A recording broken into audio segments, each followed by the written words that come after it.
ചേട്ടാ, ഈ കേരളത്തിലെ കമ്മ്യൂണിസ്റ്റ് പാർട്ടികൾ എക്കാലവും ചില ബിംബങ്ങളെ സൃഷ്ടിക്കാൻ ശ്രമിച്ചിട്ടുണ്ട്.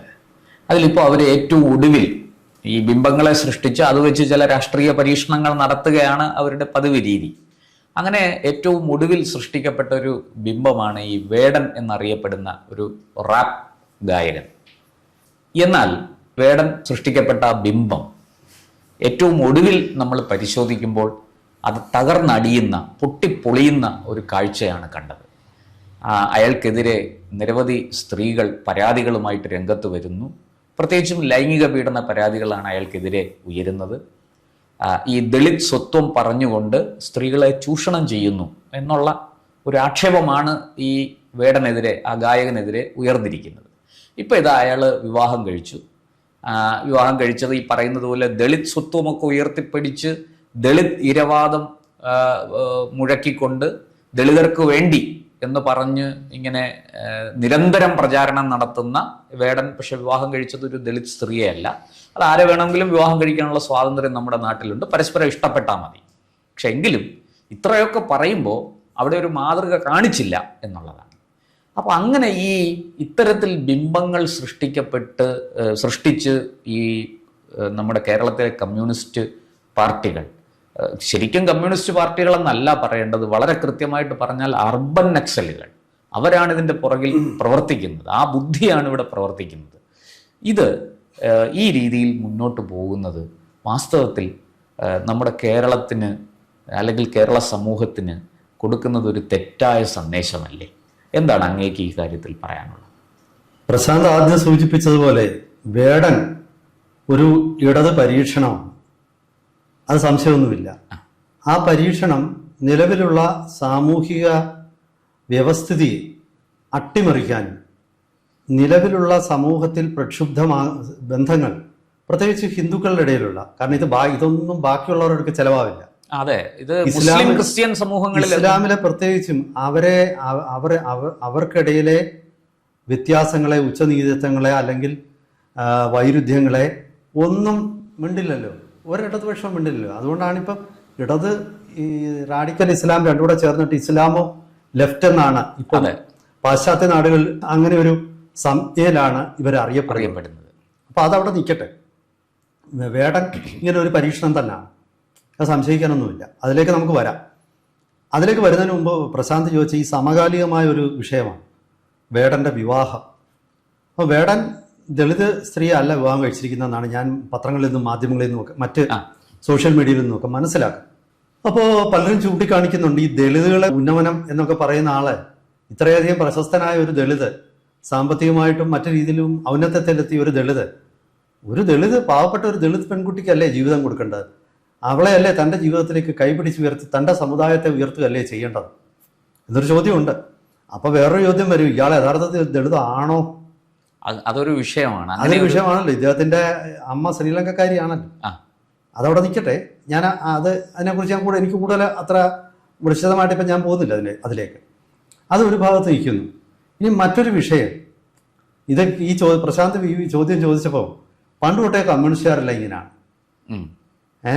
പിന്നെ നാട്ടിൽ സോഷ്യലിസം പറയും, വീട്ടിൽ യാഥാസ്ഥിതത്വമാണ്. ഈ ആക്ഷേപം അവരെ പണ്ട് തൊട്ടേ അവർക്കെതിരെ ഉന്നയിക്കുവാനും ഒരിക്കലേ പുറമേ നിരീശ്വരവാദം പറയും, എന്നാൽ രഹസ്യമായിട്ട് തലേ കൊണ്ടിട്ട് അമ്പലത്തിൽ പോകും, ദൈവത്തെ കാണാൻ ഇവിടെ കാടാമ്പുഴ പോയി മുട്ടിറക്കുകയും ചെയ്യും.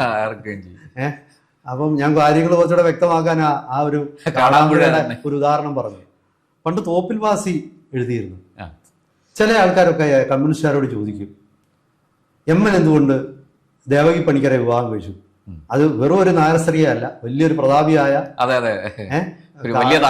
വലിയ തറവാട്ടിലെ യൂറോപ്പിൽ പഠിച്ചു വന്ന ആളിനെ എന്തുകൊണ്ട് വിവാഹം കഴിച്ചു? കുലസ്ത്രീ എന്ന് തന്നെ. ഭാസി എന്തുകൊണ്ട് ഒരു ദളിത് പെൺകുട്ടിയെ കല്യാണം കഴിച്ചില്ല?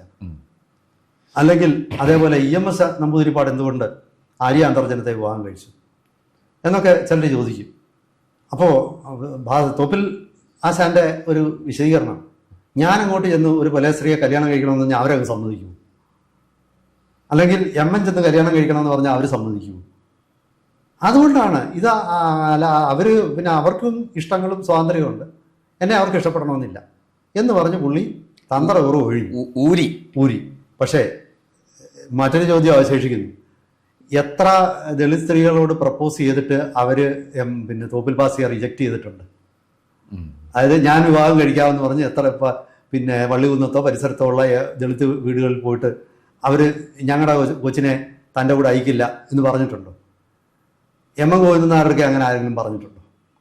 EMS നമ്പൂതിരിപ്പാട് ഏതെങ്കിലും പരപ്പനങ്ങാടിയിലും പരിസര പ്രദേശത്തും മലപ്പുറത്തും ഒക്കെ എത്രയോ ദളിതുകളുണ്ട്.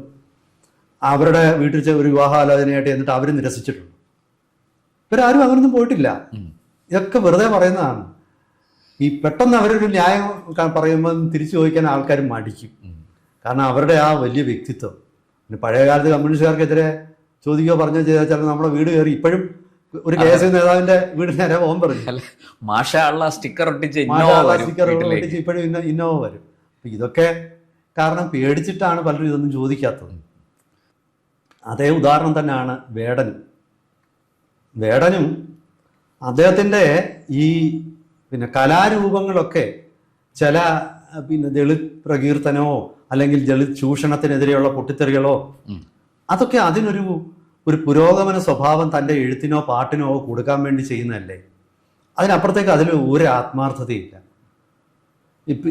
ഞാൻ നോക്കിയിട്ട് ഈ വ്യക്തി ആത്മവഞ്ചനയുടെ ആൾ രൂപമാണ് വേടൻ. കാരണം യഥാർത്ഥത്തിൽ ആ പേര് തന്നെ വേടൻ എന്ന് പറഞ്ഞാൽ ഒരു സമുദായത്തിന്റെ പേരാ.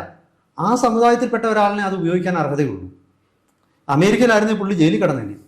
അത് അവിടെ ഒരു ക്ലോസ് ഉണ്ട്, കൾച്ചറൽ മിസ്അപ്രോപ്രിയേഷൻ എന്ന്. അത് വേറൊരുത്തന്റെ പിന്നെ സംസ്കാരം തൻ്റേതാണെന്ന് വരുത്തി തീർത്തുകൊണ്ട് താൻ അതിൽ നിന്നും സാമ്പത്തിക ലാഭം ഉണ്ടാക്കുക. അതാണ് ഇവിടെ ചെയ്യുന്നത്. വേടൻ ഇവിടെ ചെയ്യുന്ന അതാണ്. അതായത് വേടൻ എന്ന ഏറ്റവും പ്രാക്തന ഗോത്രത്തിന്റെ ആ ഐഡന്റിറ്റി കവർന്നെടുത്തിട്ട് ഒരു വംശീയമായ ഐഡന്റിറ്റി യഥാർത്ഥത്തിൽ അവരെ അധിക്ഷേപിക്കുകയാണ് ഇയാൾ ചെയ്തത്. അവരെ മാത്രമല്ല മുഴുവൻ ദളിതുകളെയും ഈ വ്യക്തി അധിക്ഷേപിച്ചിരിക്കുകയാണ്. എനിക്ക് തോന്നുന്നത് അതാണ്. കാരണം ഇദ്ദേഹത്തിന്റെ പരമ്പരയായിട്ട് ഇദ്ദേഹം എന്തെല്ലാം വിവേചനം അനുഭവിച്ചിട്ടുണ്ട് അത് വളരെ കുറവായിരിക്കും.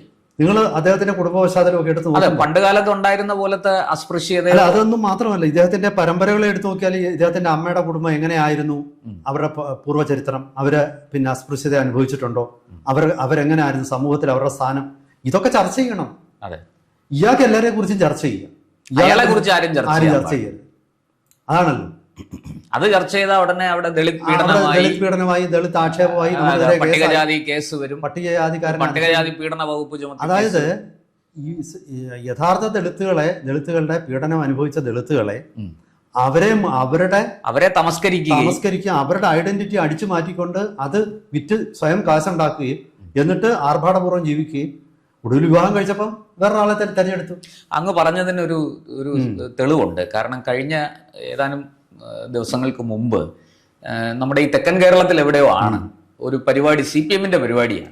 CPM നടത്തിയ ഇടതുപക്ഷ നടത്തിയ പരിപാടിയാണ്. അവിടെ ഈ നമ്മൾ അതിന്റെ ദൃശ്യങ്ങളൊക്കെ പുറത്തു വന്നു. പിന്നെ ഈ വേടന്റെ ഒരു ഇത് വെച്ചിരുന്നു, പ്രോഗ്രാം വെച്ചിരുന്നു. പക്ഷേ സമയത്തിന് വേടൻ എത്താൻ വൈകി. അവിടെ വലിയ രീതിയിൽ ജനങ്ങൾ രോഷാകുലരായി. എവിടെ വേടൻ? ഞങ്ങൾ വേടനെ കാണാനാണ് വന്നത്, വേടന്റെ പാട്ട് കേൾക്കാനാണ് വന്നത് എന്ന് പറഞ്ഞ ആൾക്കാർ അവിടെ ബഹളം കൂട്ടി. അപ്പോൾ CPM-ന് അല്ലെങ്കിൽ ഇടതുപക്ഷത്തിന് അവരുടെ പരിപാടികളിൽ ആളെ തട്ടിക്കൂട്ടാനുള്ള ഒരു ഏർപ്പാടായി ഇത് മാറിയിരിക്കുകയാണെന്നുള്ളത് കൂടി ഇവിടെ തെളിയുകയല്ലേ? 100% ഈ കലയെയും കലാകാരന്മാരെയും എങ്ങനെ ഉപയോഗിച്ചു കഴിഞ്ഞാൽ ചണ്ടി പോലെ വലിച്ചെറിയണം എന്നൊക്കെയുള്ളത് ഇത്രയധികം അറിയാവുന്ന ഒരു പ്രസ്ഥാനമില്ല, ഇടതുപക്ഷമാണ്. അതെ. ഇപ്പൊ നിങ്ങൾക്കറിയാവോ, കേരളത്തിലെ യഥാർത്ഥത്തിൽ KPAC എന്ന ഒരു നാടക ട്രൂപ്പ് അവര് ഇടതുപക്ഷത്തിന്റെ വളർച്ചയ്ക്ക് കൊടുത്ത സംഭാവന പോലെ കേരളത്തിൽ ഒരു രാഷ്ട്രീയ നേതാവും കൊടുത്തിട്ടില്ലെന്നാണ് എൻ്റെ ഒരു തോന്നല്. എൻ്റെ ചെറുപ്പത്തിൽ ഞാൻ ഇടതുപക്ഷക്കാരനല്ലായിരുന്നു, ഞാൻ ഇടത് ഫിലോസഫി എതിർക്കുന്ന ആളാണ്. പക്ഷെ എന്നിട്ടും ഞാൻ സ്കൂളിൽ ഇപ്പോഴും ഓർമ്മയുണ്ട് എനിക്ക്. ഞാൻ പലപ്പോഴും സ്കൂളിൽ നിന്ന് തിരിച്ചു വരുമ്പോൾ ബസ് സ്റ്റാൻഡിൽ ബസ് കയറാൻ നിൽക്കുമ്പോൾ പലപ്പോഴും ഈ കമ്മ്യൂണിസ്റ്റ് പാർട്ടിയുടെ ഒരു സമ്മേളനമാണെങ്കിൽ ബലികുടീരങ്ങളെ എന്നുള്ള പാട്ട്, പൊന്നരിവാളമ്പിളിയിൽ കണ്ണറിയുന്നോളെ എന്നുള്ള പാട്ട്, അല്ലെങ്കിൽ മാരിവില്ലിൻ തേൻ മലരെ എന്നുള്ള പാട്ട്, ഇതൊക്കെ കേട്ട് കഴിഞ്ഞാൽ എൻ്റെ ബസ് പോയാലും കുഴപ്പമില്ല, അതവിടെ നിന്ന് കേൾക്കും. ഞാൻ ആ പാട്ടുകളൊക്കെ കേട്ട് കുറച്ച് വൈകിയായിരിക്കും വീട്ടിൽ ചെല്ലുന്നത്. അത്രയേറെ നമ്മുടെ ഹൃദയത്തെ ആകർഷിക്കും. അത് പിന്നെ തോപ്പിൽ ഭാസി അതിന്റെ ഏറ്റവും വലിയ ഒരു ഉദാഹരണമാണ്. അദ്ദേഹത്തിനുള്ള കമ്മ്യൂണിസ്റ്റ് പാർട്ടിയുടെ വളർച്ചയ്ക്ക് സംഭാവന ചെയ്ത ആരെങ്കിലും ഉണ്ടെന്ന് ഞാൻ കരുതുന്നില്ല. അത്ര കാരണം ഈ ജനകീയമായ ഒരു കലയിലൂടെ ഇത് CPM-ന് അറിയാവുന്നതാണ്. CPM ആണ് അവരെ പിന്നെ ആ ലാസ്റ്റില് പിന്നെ ഈ പാട്ട് പാടിയ ജോർജിനെ അതെ പാർട്ടി കൈയൊഴിഞ്ഞു. കരിമ്പിൻ ചണ്ടി പോലെ എടുത്ത് കളഞ്ഞു. അദ്ദേഹത്തിന് ക്യാൻസർ ഒക്കെ പിടിച്ചു.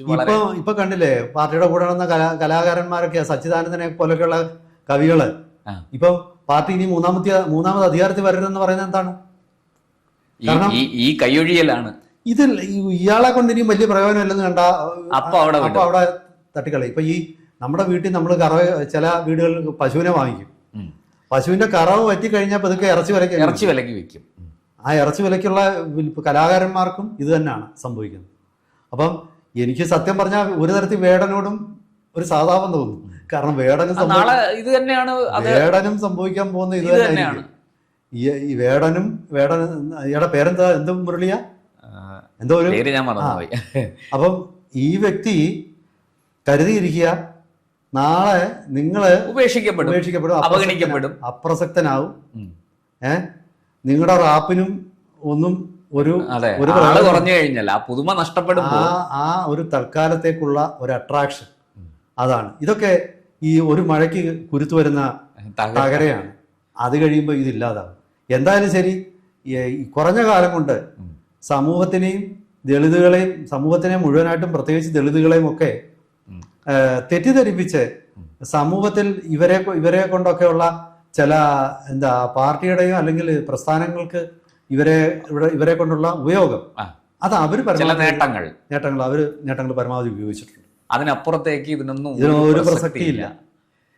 തീർച്ചയായിട്ടും ഇനിയിപ്പോ ഒരു വേടൻ പോയാൽ നാളെ വേറൊരു വേടൻ വരും, അല്ലെങ്കിൽ പുതിയൊരു എന്തെങ്കിലും ആ തരത്തിലുള്ള ഒരു നീക്കം, ഒരു പുതിയ രൂപം, തീർച്ചയായിട്ടും പുതിയ ഏതെങ്കിലും ഒരു ദളിത് പേരായിരിക്കും, ഒരു പുതിയ ഇമേജ് കൊണ്ടുവരും.